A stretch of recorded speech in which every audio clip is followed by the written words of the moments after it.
nome é Rafael, tenho 28 anos e eu sou natural de Foz do Iguaçu, Paraná. Eu tive uma infância muito difícil, eu fui abusado sexualmente, quando era criança. Entrei em depressão muito cedo. Quando eu tinha 9 anos para 10 anos de idade, eu fiquei sabendo que meu pai se envolveu com drogas. Ele acabou se envolvendo com cocaína e aquilo ali foi um baque muito grande para mim. Então as batalhas na minha vida, no caso as dificuldades, os problemas vieram muito cedo. Hoje eu estou entendendo isso, sabe? Que a partir desse momento eu comecei a buscar alguma coisa, alguma fuga, para não sentir mais a dor, sabe? Para fugir de toda a situação, para fugir de tudo aquilo que eu estava vivendo. Para fugir daquele sentimento, sabe? De medo, que quando eu fui abusado sexualmente me trouxe. Isso me levou a ter alguns relacionamentos, ainda criança, homossexuais, e isso só aumentou a minha dor, só aumentou o medo, sabe, dentro de mim, porque a partir do momento que eu tive esses relacionamentos homossexuais, o medo que eu tinha era se meu pai descobrisse. Aos 12 anos de idade, eu acabei experimentando a primeira droga na minha vida, que foi o cigarro. Eu acabei experimentando também a benzina.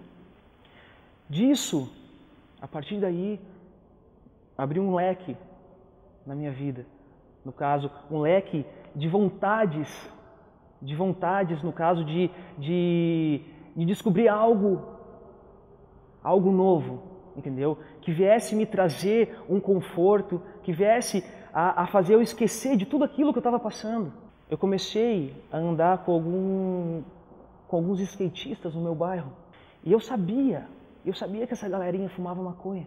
Eu tinha 12 anos, eu tinha 11 para 12 anos. Eu queria fazer aquilo, sabe? Mas para mim eu não sabia o que eu estava fazendo. E a partir do momento que minha mãe e meu pai descobriram que eu estava usando droga, isso aí, acabou o mundo para eles. Como meu pai já conhecia esse meio de casa de recuperação, eles resolveram me internar com 12 anos de idade. Era algo para ser positivo na minha vida, mas foi ao contrário.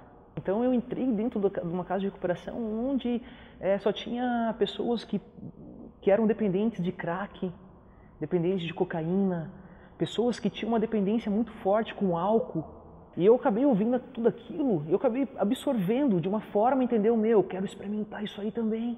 E o centro de recuperação onde eu estava era um centro de recuperação cristão. Eu não queria aquilo. Eu não queria orar. Eu não queria escutar a palavra de Deus. O que eu queria naquela hora é cheirar, é ser mais um para contar uma história como eles estavam contando, sabe? É ter uma história como a deles. Mas eu não estava enxergando que eles estavam no centro de recuperação. Para mim, aquilo ali era uma festa, cara. Para mim, eu estava tirando férias ali. Porque eu tinha 12 anos de idade, cara. Aquilo que eu ouvia no centro de recuperação, e a partir do momento que eu fui morar no centro da cidade, eu comecei a buscar isso aí. E comecei a conhecer uma galera nova.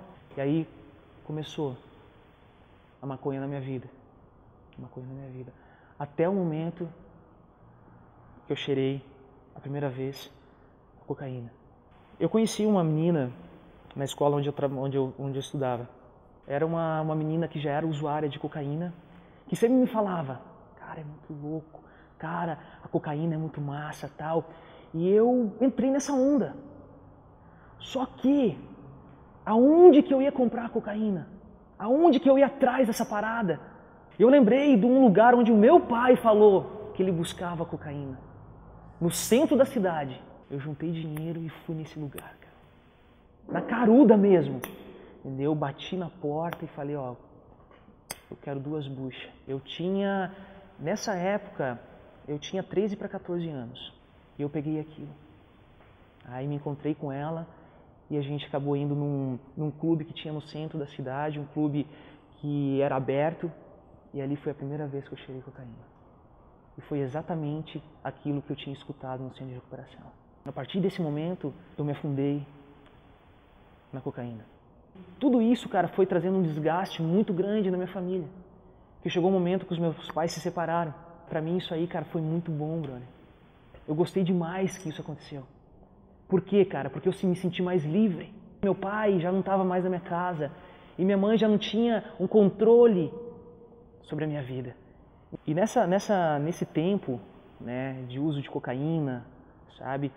E eu acabei assistindo um filme, e aquilo, cara, quando eu assisti aquele filme, brother, que a menina, que aquela galera injetava, meu, era aquilo ali que eu queria agora, cara. E eu e alguns amigos, alguns brothers, compramos seringa e acabamos injetando. Teve uma hora que eu injetei nessa parte do meu braço aqui, que é bem branca, e praticamente o braço inteiro ficou roxo. E quando a minha mãe viu o meu braço dessa forma, a primeira coisa que ela perguntou: o que é isso? O que você fez? A primeira coisa que eu falei, eu fui pular um muro, mãe. E acabei escorregando do muro, então meu braço, sabe, raspou, meu braço bateu no muro e tá assim. Só que ela pegou o meu braço e viu aquele pontinho, sabe, aquela casquinha.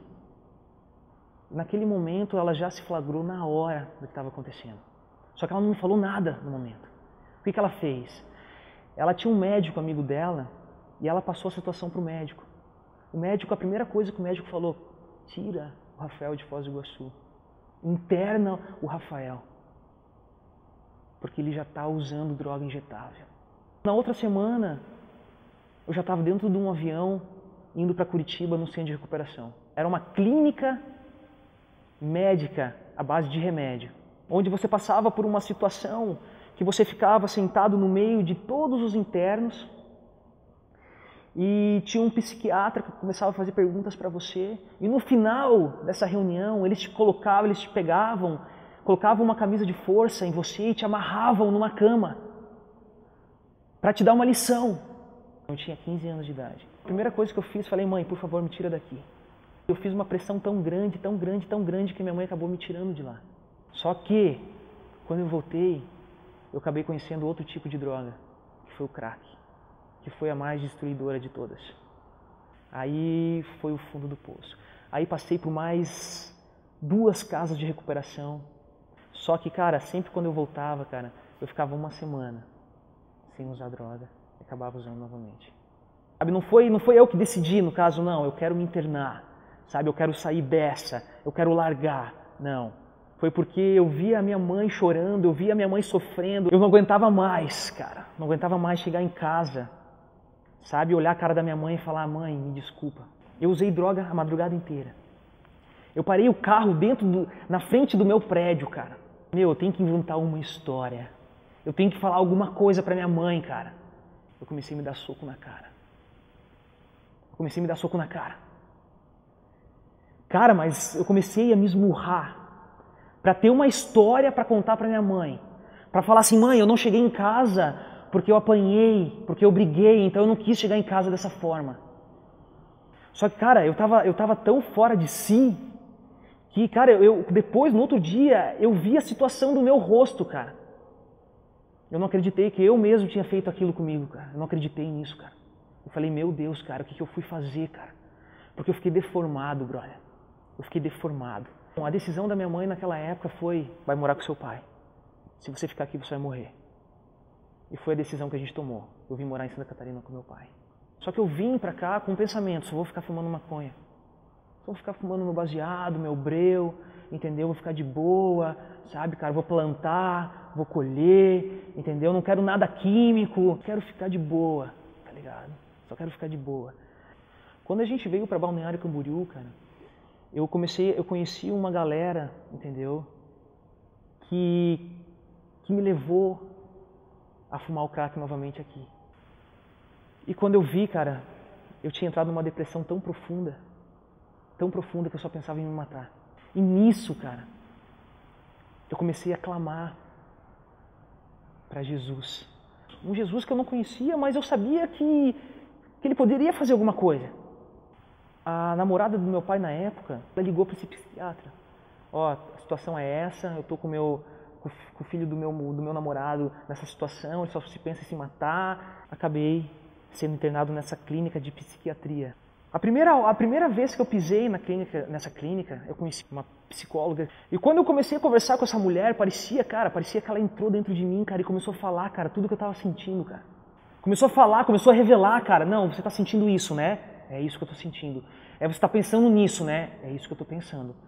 Aquilo ali, sabe, me chamou a minha atenção, assim, eu falei, meu Deus, cara. Só depois eu fiquei sabendo que ela era cristã, entendeu?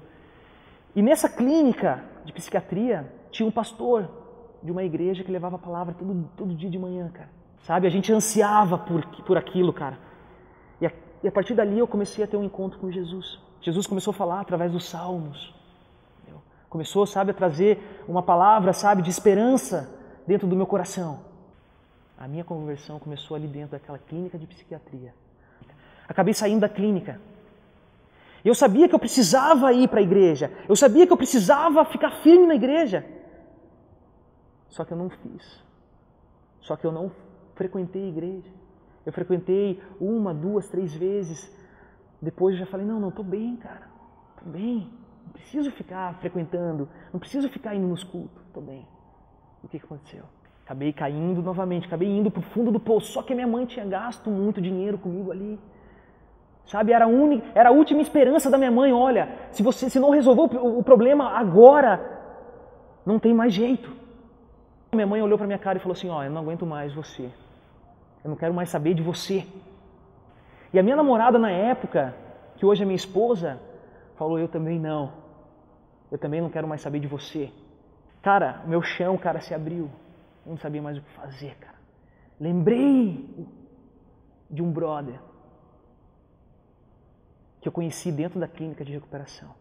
Se chama Fernando. Lembrei desse cara, velho. Tá ligado? A primeira coisa, cara, eu peguei o telefone e liguei pra esse cara. Tá ligado?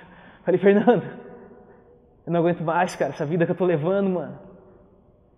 Eu sabia que ele tava na igreja, eu sabia que ele tinha se recuperado. Eu sabia, cara, que Jesus Cristo tinha feito algo na vida dele. Eu sabia que ele tinha alcançado a libertação através de Cristo.